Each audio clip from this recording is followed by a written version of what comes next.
ولا تقولوا لمن يقتل في سبيل الله أموات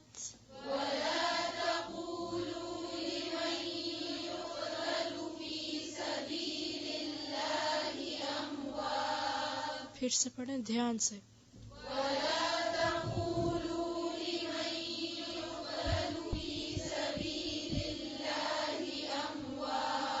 تقولوا لمن يقتل، یہاں پہ لام کے اوپر کیا ہے؟ اس کو لمبا کھینچیں گے، کس طرح پڑھیں گے؟ يقتل يقتل. ولا تقولوا لمن يقتل في سبيل الله أموات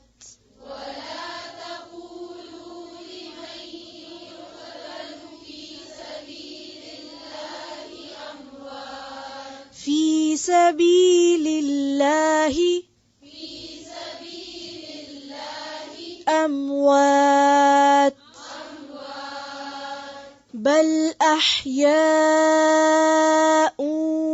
ولكن لا تشعرون.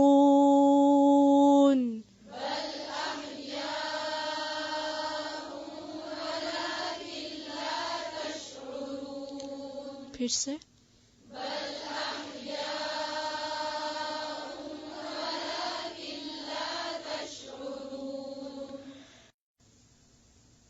ولا تقولو، اور نہ تم کہو. تقولو کس سے ہے؟ قول سے. کس کو؟ لمن، اس کو جو. یقتلو کیا روٹ ہے؟ قاف تے لام. قتل کیا جائے. فی سبیل اللہ، اللہ کی راہ میں، اللہ کے راستے میں. سبیل پیچھے گزر چکا ہے نا. امواتن، اموات کس سے ہے؟ موت سے. کس کی جمع ہے؟ میت کی. جو اللہ کی راہ میں مارے جائیں ان کو مردہ نہ کہو. بلکہ احیاء، احیاء کس کی جمع ہے؟ روٹ تو ہے یہ ہوگا، لیکن جمع کس کی ہوگی؟ حیٌ کی. حیا کی نہیں، حیٌ. حیٌ کس کو کہتے ہیں؟ زندہ. اور احیاء جمع ہے، یعنی زندہ لوگ. بلکہ وہ زندہ ہیں. ولیکن لیکن، لا تشعرون تم شعور نہیں رکھتے. گزر چکا پیچھے. یعنی موت تو سب کو آتی ہے، مگر جو اللہ کے راستے میں مرے وہ مردہ نہیں کہلاتا، بلکہ وہ زندہ ہے، مگر تم شعور نہیں رکھتے.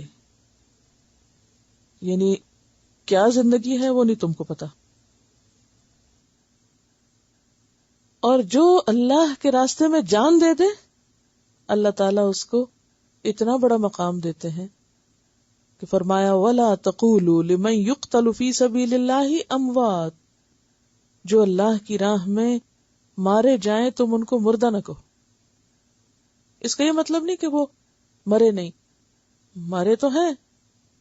لِمَنْ يُقْتَلُ مارے تو گئے ہیں، مر گئے ہیں، لیکن ان پر مردہ کا لفظ نہیں بولا جائے گا، کیونکہ موت کا لفظ جو ہے وہ ایک مایوس کرنے والا لفظ ہے، ایک تکلیف دہ لفظ ہے. تو یہ ان کی عزت اور اکرام کے لیے اور ان کے مقام کو بلند کرنے کے لیے کہا جا رہا ہے. ایسے لوگ مر کے ختم نہیں ہوتے، ذلیل و رسوا نہیں ہوتے، بلکہ بہت بڑا مقام پا جاتے ہیں. بل احیاء، وہ تو زندہ ہیں. اور یہاں زندگی سے مراد دنیا کی زندگی نہیں ہے. کون سی زندگی ہے؟ برزخ کی زندگی.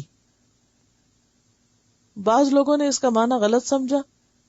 وہ سمجھتے ہیں کہ یہ ایسے ہی زندہ ہے جیسے کوئی دنیا میں زندہ ہوتا ہے، اور پھر وہ ان سے جا کے مدد مانگنا شروع کر دیتے ہیں اور ان کے ذریعے اللہ تعالیٰ سے کمیونیکیشن کرتے ہیں.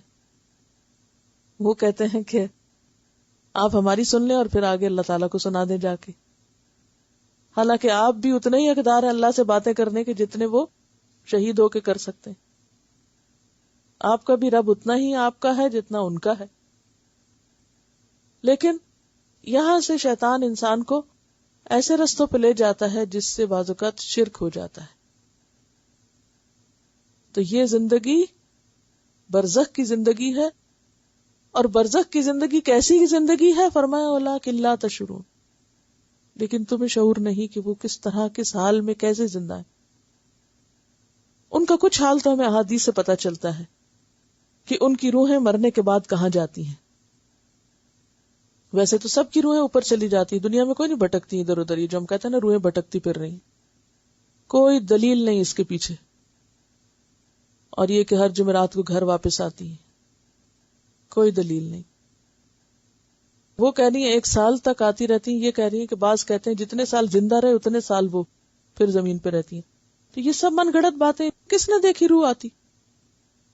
سب روحیں ایک خاص مقام پہ چلی جاتی ہیں. نیک روحیں ایک جگہ ہیں اور بری روحیں ایک جگہ ہیں. اور شہداء کی روحیں جنت میں ہیں.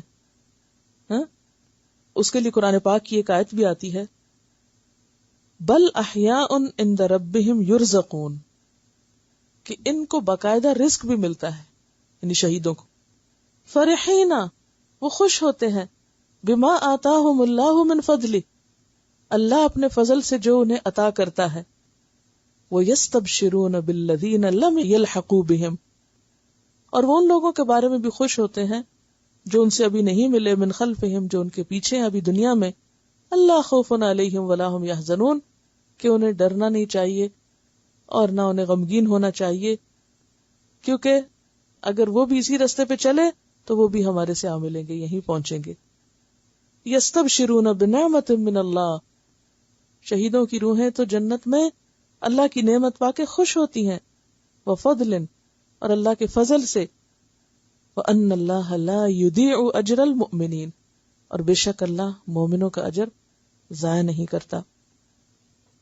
169 سورۃ آل عمران. رسول اللہ صلی اللہ علیہ وسلم نے فرمایا شہداء کی روحیں سبز پرندوں کے جسم میں ہوتی ہیں. ان کے لیے عرش کے ساتھ کچھ قندیلیں لٹکی ہوئی ہیں. قندیل کس کو کہتے ہیں؟ شینڈلیئر جیسے ہوتا نا. یہ روحیں جنت میں جہاں چاہتی ہیں سیر کرتی پھرتی ہیں، پھر ان قندیلوں میں واپس آ جاتی، یعنی ان کا مقام وہ ہے. اور اسی طرح جو نیک لوگوں کی روحیں ایک جگہ جمع ہوتی ہے نا، تو جب ایک کے بعد ایک فوت ہوتا ہے تو وہ ایک دوسرے سے حال پوچھتے ہیں. پھر جو بعد میں آتے ہیں، اچھا وہ فلاں کہاں ہے، فلاں کہاں ہے، وہ کہتے ہیں وہ تو نہیں آیا یہاں. اچھا، پھر وہ اداس ہوتے ہیں، اچھا وہ فلاں ادھر چلا گیا. تو موت جو ہے وہ زندگی کے خاتمے کا نام صرف اس سینس میں کہ انسان یہاں دنیا میں نہیں رہتا، ورنہ مرنے کے بعد بھی کوئی مرتا نہیں ہے حقیقت میں. ٹھیک ہے، وہ ایک دوسری جگہ چلے جاتے ہیں، ان کو ایک دوسری زندگی مل جاتی. یعنی موت ایک فیز ہے. زندہ تھے، پھر کیا ہوا، اس مرحلے سے گزرے موت کے، پھر ایک اور زندگی مل گئی ان کو. کنتم امواتا فاحیاکم. اسی لیے بعض لوگ یہ احیاکم سے مراد برزخ کی زندگی لیتے ہیں. ٹھیک ہے، انتقال کا لفظ بھی اسی لیے استعمال ہوتا ہے، یعنی منتقل ہو گئے، مائگریٹ کر گئے یہاں سے وہاں. تو شہداء کی روحیں جو ہیں وہ جنت میں ہوتی ہیں. یہ صحیح مسلم کی روایت ہے. اب یہ آیت کتنی خوبصورت آیت ہے نا. ہر انسان کو مرنے سے ڈر لگتا ہے، لیکن جب انسان اللہ کے راستے میں نکلتا ہے اس نیت کے ساتھ کہ میں اپنی یہ ذمہ داری پوری کروں، اور وہ دین کو سیکھتا ہے اور سکھاتا ہے، تو خواہ وہ بستر پر بھی مرے اسے شہادت کی موت نصیب ہوتی. کیونکہ طالب علم جو ہے وہ جب اللہ کے راستے میں نکلتا ہے تو وہ فی سبیل اللہ ہوتا ہے، یعنی اللہ کی راہ میں ہوتا ہے یہاں تک کہ واپس لوٹ آئے. اور اسی لیے وہ حدیث میں آتا ہے نا، وَمَنْ سَلَكَ طَرِيقًا يَلْتَمِسُ فِيهِ عِلْمًا سَهَّلَ اللَّهُ لَهُ بِهِ طَرِيقًا إِلَى الْجَنَّةِ. یہ صحیح مسلم کی روایت ہے. یہ احادیث رب زدنی علما کتاب میں لکھی ہوئی ہیں، اور یہ کتاب ویب سائٹ پر بھی موجود ہے اگر احادیث وہاں سے دوبارہ دیکھ کر لکھنی ہو، ریفرنس اپنا کمپلیٹ کرنا ہوتا. تو بات یہ ہے کہ جو علم کے راستے میں نکلتا ہے اللہ اس کے لیے جنت کا رستہ آسان کر دیتے ہیں. تو یہ کس معنی میں ہے کہ وہ بھی اسی قافلے کا مسافر ہو جاتا ہے. کیونکہ آپ اقوام عالم کو اللہ کا پیغام کیسے پہنچا سکتے ہیں جب تک آپ کو خود ہی نہ پتا کہ پیغام ہے کیا. تو اس کا پہلا سٹیپ کیا ہے کہ خود جاننا، سیکھنا، معلوم کرنا. اور جب آپ معلوم کرتے ہیں تو آپ گویا اس ذمہ داری کو ادا کرنے کا کام شروع کر چکے ہیں. یعنی وہ جو ذمہ داری ہے نا ہم پر کہ ہم دوسروں کو بتائیں، اس کا آغاز ایک طرح سے کب سے ہو جاتا ہے؟ جب آپ سیکھنے کا عمل شروع کر لیتے ہیں، جب آپ خود لینے والے ہو جاتے ہیں، اس ورثے کو آپ لے لیتے ہیں، اون کرتے ہیں، پھر آپ اس کو دینے والے بنتے ہیں. تو اسی لیے پھر جو شخص اللہ کے راستے میں نکلتا ہے وہ فی سبیل اللہ شمار ہوتا ہے. اگر اس کی اس راستے میں موت آ جائے تو پھر وہ شہید شمار ہوتا ہے، خواہ وہ بستر پر ہی کیوں نہ مر جائے.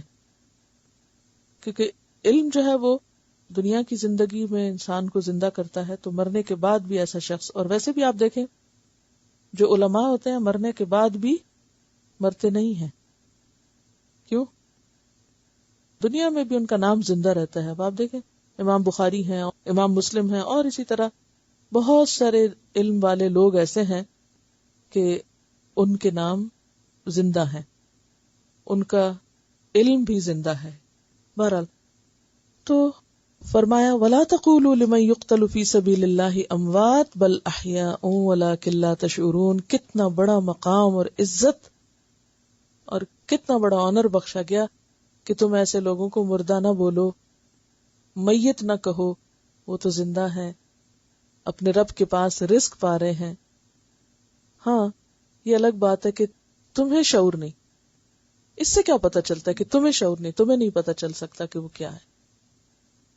یعنی تم امیجن ہی نہیں کر سکتے کہ وہ زندگی کیا زندگی ہے. یعنی برزخ کی زندگی جب تک کسی نے ایکسپیرینس نہیں کیا کوئی نہیں جانتا کہ وہ کیا چیز ہے.